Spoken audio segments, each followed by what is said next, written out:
Hi everyone, this is Amy from Alpha Advisors. Today we are going to talk about executive MBA and MBA. So what is the difference with work experience, management, intuition, format, career options, and what Hi is everyone, right for this is you? Amy from Alpha Advisors. And what is right for you? We are here to help you get admitted to top business school like Chicago Booth, INSEAD, Columbia, and US Executive MBA, and Stanford MSX, and MIT Sloan Fellows, and so on. We have a lot of network with top global business school admissions. And if you are considering to apply for MBA or executive MBA or some other graduate school program, please feel free to contact us. We have free consultation for studying or helping you to get admitted to such schools. And today we have an advisor, Shaluk. He has a lot of experience for consultation for over 10 years. So he will explain the difference between executive MBA and MBA. Actually, he got his executive MBA from Columbia and LBS. So please start your presentation. Thank you so much for having me, Amy. Just as a note from the previous slide, you mentioned a few schools. So I'm happy to say I have personal admits to almost all of them, and other than INSEAD, but few of my students have been admitted there. So I'm happy to help any student that would be interested. Just a little bit about my background. I'm originally from Montreal, Canada, and I've lived all over the world, 7 countries, as you can see. I did my bachelor's from Johns Hopkins in Baltimore, and then I have 2 masters, one from London Business School, and my MBA is from Columbia University, New York. I've been doing admissions consulting for over 10 years, and I've helped hundreds of students at all levels get into some of the world's top universities. I am particularly passionate about working with high achievers, but I'm also very passionate about students who want to get to a higher level, regardless of where they start, and are seeking self-fulfillment and improvement. So happy to talk to and work with any students that would be interested. And yeah, I wanted to thank you for having me on the YouTube channel again. So these are some of my student admits. You can see from the list that it's not only top schools, but you also have some of mid-tier international, plus Canada and the UK. And a lot of these programs now, since the conversation is specifically MBA, EMBA, or Masters for Senior Professionals, all these schools actually have programs around that space. So I'm happy to talk about any specific program anybody would be interested in, any geography. They're given in various formats, block week, weekend, and also for longer term professionals, 9 months to a year.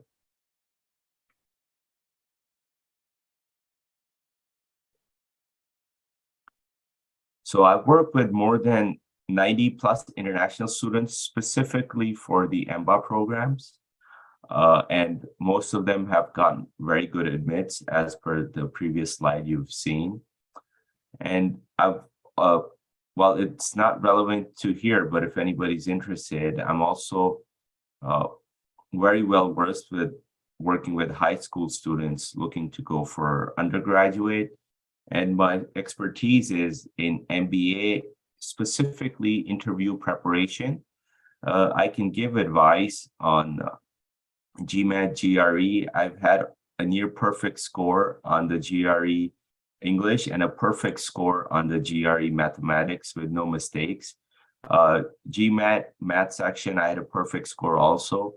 And SAT mathematics, it was a long time ago, but I had a perfect score and a near perfect on the verbal side. So my strategy is not necessarily the content of the test, but my strategy is how to approach it and how to study for it to make your life easy and to use time more effectively and efficiently.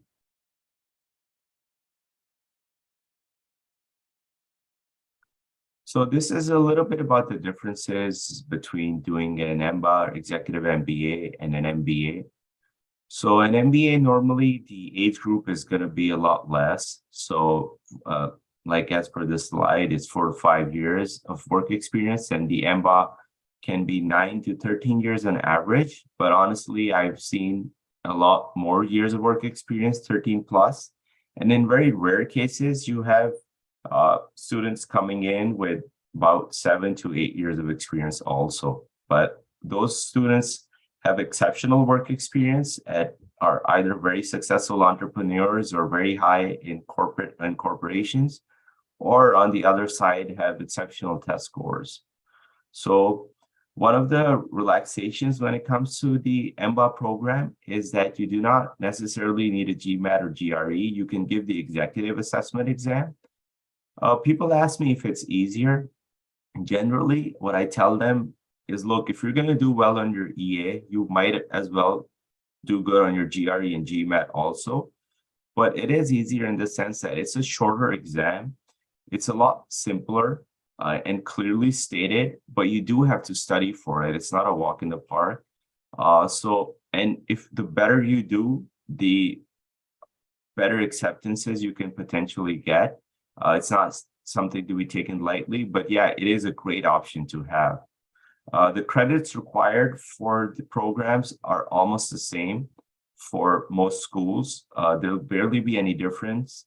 And the graduating degree, but yeah, the difference will be that you can do them in less time because of the format. And a lot of the exams will be when you're back home, or you can do them online, and assignments are also flexible.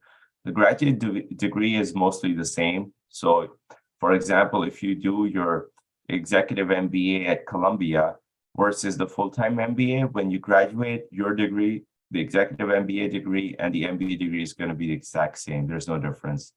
The EMBA tuition is normally more, the MBA tuition is normally more because you're immersed in the program full-time, the school's using more resources on you. So that's the average, about 25%, but it can vary. And career services, so I'm going to talk about this later in detail, but just in general, MBAs need it more because they're younger and they want job placements. That's what they're coming there for. EMBAs, they do have career services, but it's mostly career direction. I wouldn't call it service because most of them already have good resumes in the coming from their past experiences, and they're not necessarily looking to pivot. They're looking for vertical movement, rarely lateral movement, or many are successful entrepreneurs. But I have a slide dedicated to this because I feel it's very important. Students found value for money when they're paying for these programs. And MBA versus EMBA, when it comes to the class, yeah, MBA fewer are sponsored, and EMBA several, if not most of the students will be sponsored by their corporation.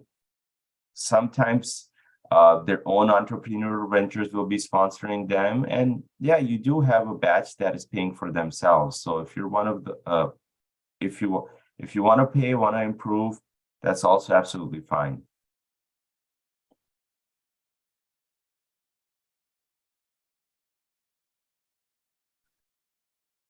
Yeah, so I spoke of this a little bit, and let's I'll dig a little bit deeper into it.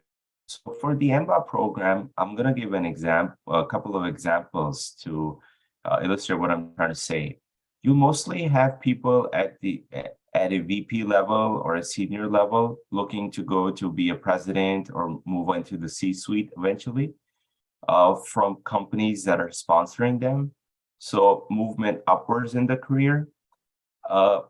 Some cases you have lateral movements from one organization to another, but generally it will be in the same field. So for example, tech will go into tech, finance will go into finance.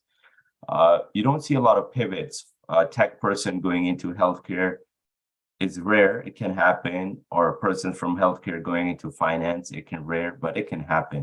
So that's something to be mindful of in the MBA, versus in the MBA, you see pivots all the time. And if somebody is looking for experience in the States when it comes to work, the MBA does offer an OPT just like the MBA. So you have 1 year of full-time work as soon as you graduate within 90 days of completing your degree. This is not necessarily when you get your diploma, but when your credits are done.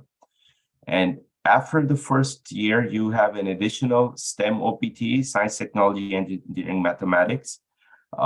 But you will need to find a company that will give you a job. It's not that difficult, but it is a little bit more stringent, the criteria, versus the regular OPT for the first year. So you can generally expect to spend 3 years in the US for work. And if you would like to stay, then there are other processes, but this is sort of part of the package of the MBA.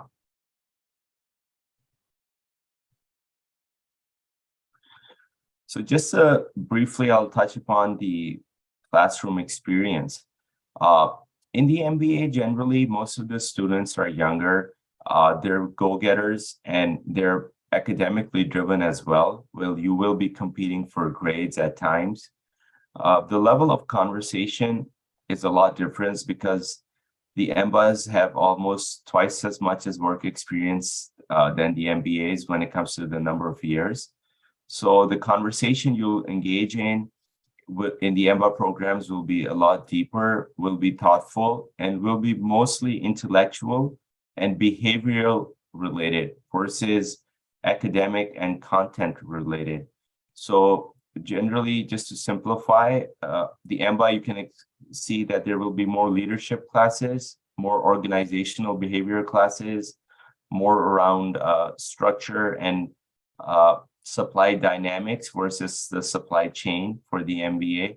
So if you want to improve your leadership, speaking skills, community engagement skills, then the MBA is a better fit. The MBA generally is more if you want to enhance your academic skill set and your core building blocks. For example, you want to learn more about specifically finance or econ or anything that can translate onto pen and paper. That's where the MBA would come in. MBA is a lot better for those looking for a soft skill improvement.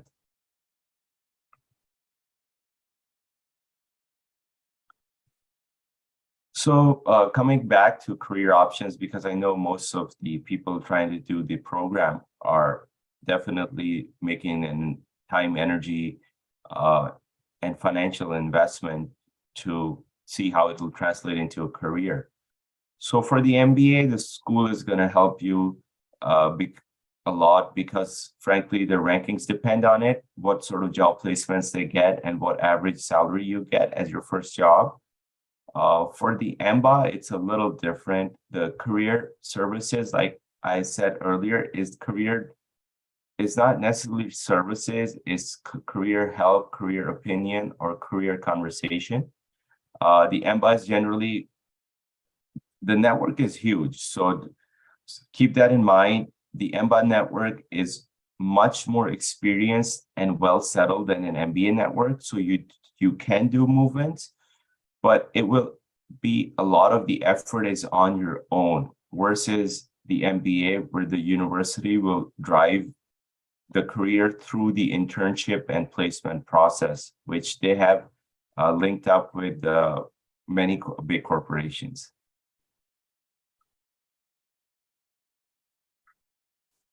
So a little bit about the format. I touched upon this on the first slide briefly. So the MBA is a full-time commitment. You're going to be spending almost 2 years there. You'll have the summer off where you can do internships, but it runs the whole week. There's pretty much no possibility of any full-time work. You can do some part-time gigs on the side, but it will definitely take away from the immersion of the program. For the MBAs, all the students are doing full-time jobs or taking a short break from their full-time jobs. So they're all fully committed. They have families. They're, like I mentioned, a little bit older. And so it's well suited for uh, people in their mid 30s or late 30s or even early 40s, the EMBA program. And the EMBA is offered in a few formats. So you have a format where you can do it in 9 months to a year, like the Sloan Fellows at the Stanford MSX, or you can do it in a weekend program if you're based in the US on Saturdays and Fridays, where you go in, do your classes, and you're done for the week, and you have assignments to do during the week while you go to your regular job. And it's also versus, and in another popular format for international students is the block week format. Columbia has that, and similar to other schools, where you fly in for a week, a month, and normally runs for about 20 months, 18 months. You do 7 to 8 days a month of immersive classes, which start at 8 or 9 in the morning and end at 5. And then you go back to your home country or your home state, where you take up the exams, the assignments, and coordinate many things virtually. So it's that I would say would be very suitable for students from Japan who are based in Japan looking to study in the States.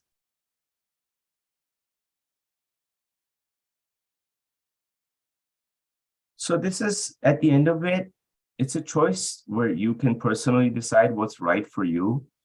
One of the things is to be mindful of where you are in your career. I mean, if you have about 10 to 12 years of experience, I would not suggest that you do an MBA. It's because the conversation in the classroom will be quite dated for that individual. They're a lot younger. So it's generally always best to be within a set of peers that have similar life experiences and are similar stages in life. And when it comes to your career goals, what are you trying to do? Are you trying to pivot into a different sector, learn totally something new?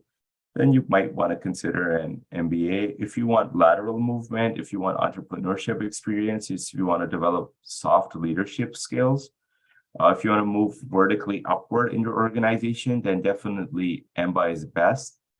And at the end of the day, the major value from any MBA EMBA program is the network.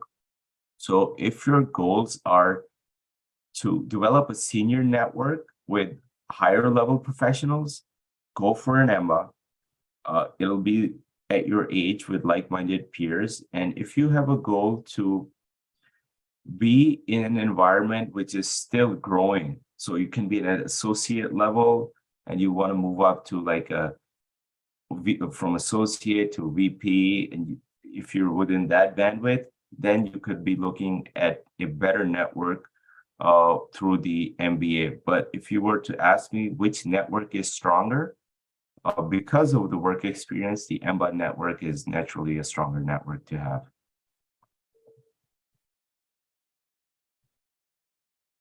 Thank you. So this is all for about the executive MBA and MBA. So good luck and thank you, and happy to answer any questions.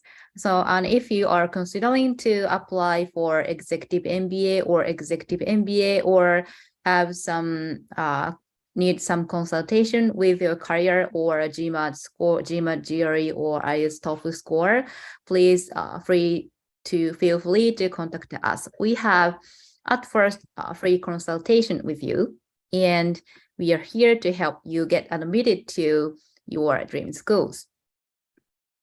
So I have several questions regarding the application process in some class formats and other aspects of executive MBA and MBA. So regarding the application process, I think it is a little bit different. So what admissions is look for in the applicants? For example, like full-time MBA is more focused on the essay story and consistency over career, and why you do want to earn an MBA, or what is your career goal, or why do you want to change your career direction. But for executive MBA, for like more management skill and some other experience as a working professional. Is there any difference between the what admissions is look for to the applicants? Great question, Amy. Thank you so much for asking, whoever did in the audience.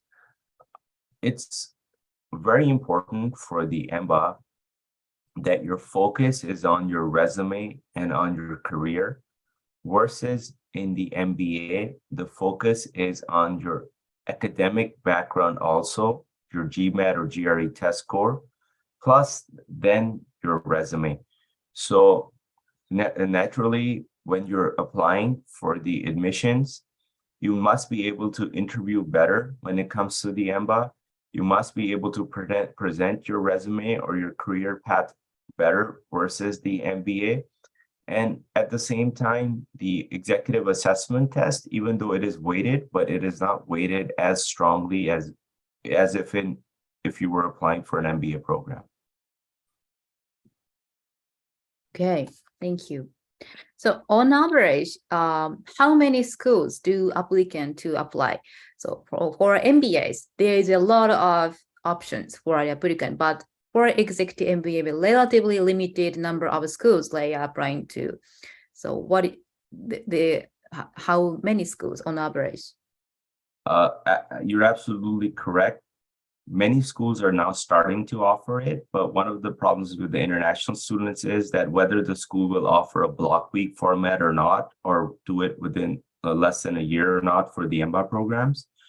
So normally I would suggest students as minimum, they apply it to 6 to 8 schools for the MBA program. And for MBA, I suggest more because the MBA applications generally do not have lengthy essays.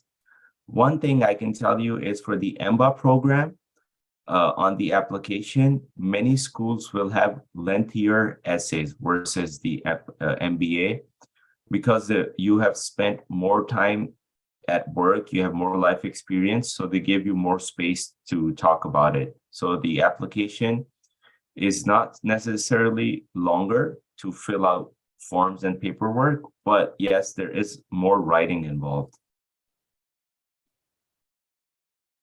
Okay, thank you. And there is a question from the audience. Can an applicant apply to a school for EMBA and MBA at the same time, same round?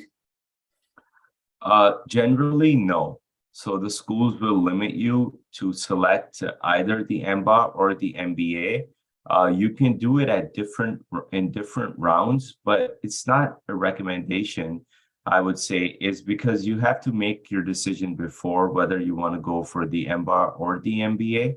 And if you're still confused or making your decision, then you can do it in 2 separate schools, one to an MBA and then in a different school for an MBA.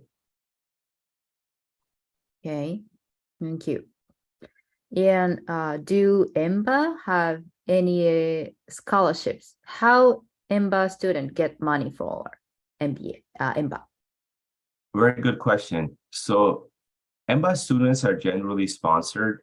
The universities do give scholarships, but it's rare compared to the MBA program.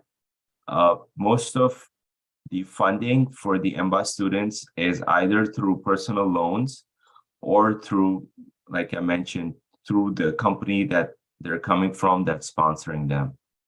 And many times the MBA programs does have arrangements with their sponsorship companies that are sponsoring them, that they'll adjust their future salaries in order for them to pay back. So it's sometimes scholarship / financing through the company. So depending on your organization, you can explore these options. Thank you. So during the MBA program, how percentage of total students get like corporate sponsors or? Very good question. So I would say it's changing now because a lot of entrepreneurs are coming in. So 10 years ago, it was quite significant. now I would say about 60 to 65% will have some sort of corporate sponsorship, either full or a loan or something packaged.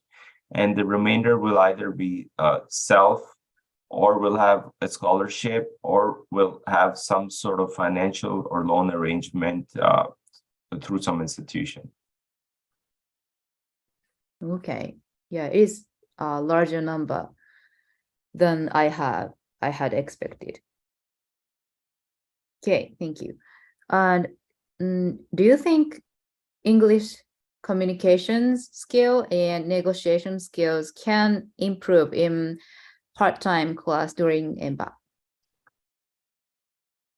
Coming back to a very, very good question.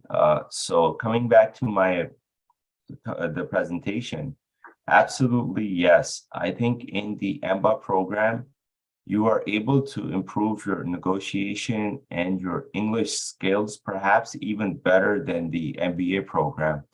The reason is because you're in a higher level of conversation within your peers and professors that have a long history of speaking English and negotiating. So your soft skill set and engagement skill set will develop much better in an MBA, I feel, versus the MBA. Yeah, interesting.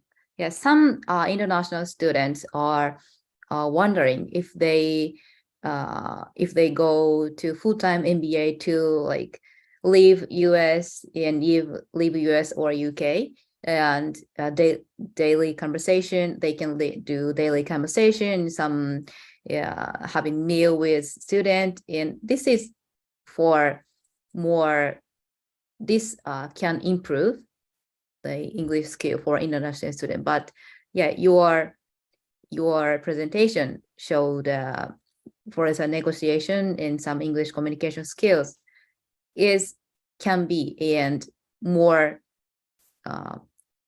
they can improve more efficiently in MBA. Absolutely. Just adding a little bit to that, because just naturally in MBA classes, you will be speaking more, engaging more versus MBA classes, because MBA classes are bigger and they're driven by the professor, where the MBA classes a lot of times are driven by the peers. Wow, thank you. And yes, the next question. It depends on schools, but there is any average scores for executive assessment to satisfy application requirements for MBA? Yes, so it's a very good question. I get this often.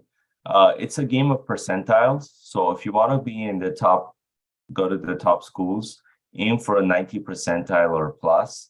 And the mid-tier schools definitely don't go lower than an 80 percentile. It's not a walk in the park. It's competitive. So for the very, very top schools, like we were mentioning a few of them, the MIT Sloan Fellows Program, the Columbia one, Stanford MSX, a few others, definitely aim for a 93 or 94 percentile and above on the EA or whatever other exam you're trying to give. This is not a benchmark. If you have good experience and if you're coming from prestigious companies or are a successful entrepreneur, you can get in with a lower score, but then your story needs to resonate and your interview needs to be pristine. Okay, thank you. And this is the last question. Do you see any good sample cases that students of MBA get much higher pay rise right after graduation of MBA? So generally speaking, people in the MBA, they're already very well paid when they're coming in. So the pay rise is, in percentages, it can be more or similar to the MBA program. But for the MBA program, many students are not necessarily looking for financial improvement. They're more so looking for a title improvement. And along with title, finances will absolutely come. versus an MBA, somebody who's coming in from undergrad, done 5 years of work, and then going for a job, they will more so be focused on getting more money versus a title improvement. Okay, thank you. Okay, that's all for the question. Thank you. And- Thank you so much. Yeah, so could you give us comment who are like considering to apply for MBA or executive MBA as as an graduate of executive MBA and as an advisor? Yeah, I mean, I would say that a very good point. This is what I normally tell students. Make your decision as soon as possible, whether it's an MBA or MBA. I would love to talk directly and see what your career goals are or where you are in life to help you, give you that suggestion. And then start working immediately on the preparation for the assessment test. That you should never delay. And from there onwards, happy to help with the applications, the essays, and the interview. But the test you have to do yourself. So you got to prepare as soon as possible. Okay, thank you. Yes, we actually are here for you to help your application process, including essay, resume, which program you should apply or interview. And also we have great help for GMAT, GRE, TOEFL, IELTS, some test score. Yeah, and also we have a great network with admissions with EMBA, all of EMBA admission all over the world, including Chicago and US, in Seattle, some top business school. So please feel free to contact us for free consultation. Yeah, so thank you for listening, and please register our channel and press good button. Okay, so thank you, Shahrukh. Thank you so much, Amy. Pleasure speaking with you as always.